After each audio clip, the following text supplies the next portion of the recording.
embarrassing her, and that's okay. Because you know what? We are supposed to do that. We're supposed to lift each other up.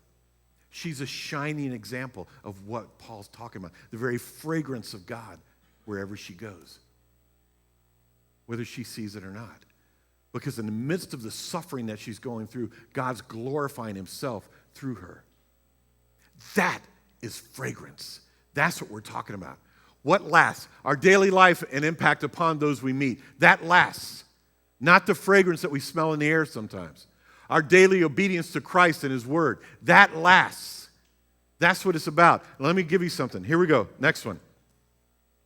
The fragrance of Christ is the aromatic outpouring of himself through us to a lost and dying world, leaving behind the sweet aroma of the knowledge of him wherever we have gone.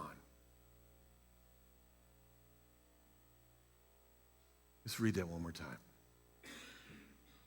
The fragrance of Christ is the aromatic outpouring of himself through us to a lost and dying world, leaving behind the sweet aroma of the knowledge of him wherever we've gone.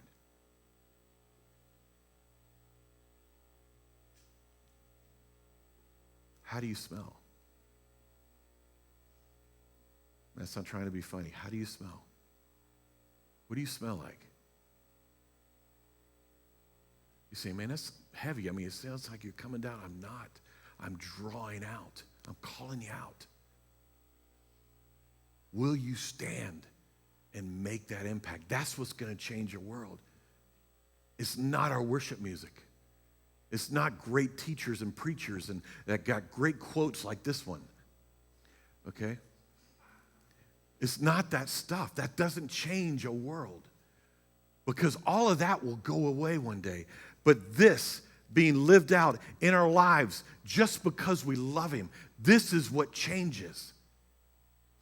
This embedded in my life because Christ is my Lord. See, there was a thing I read. I wish it was one of those statements you go, God, I wish I said that. It said this: you can't say no and Lord in the same sentence.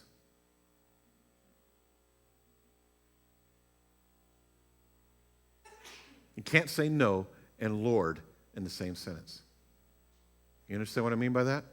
Lordship means absolute obedience, that you never say no because he's Lord.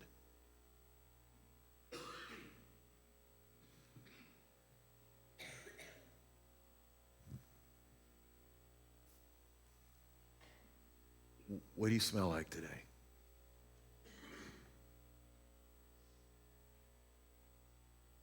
The most attractive thing to a church is people that love Jesus.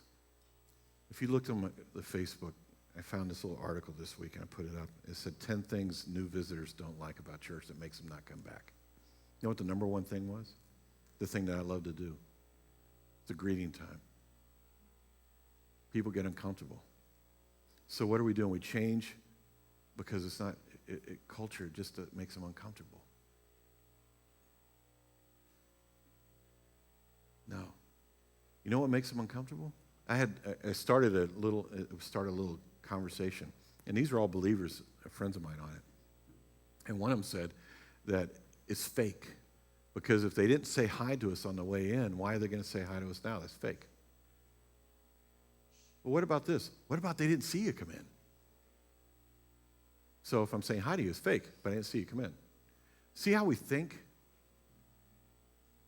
What about if you got past them before they could get to you, and then someone pulled them aside, and they couldn't talk to you? So when I say hi to you, it's fake. Because you know why? People want to be anonymous. They want to slide in, and they want to slide out. And I understand that. I did too. Before I got saved, even when I would go to churches, we'd sit in the back. Denise and I we were back row Baptists. We started that, okay? Like Norm. And so we sat in the back. But get this. If we as believers are sincere,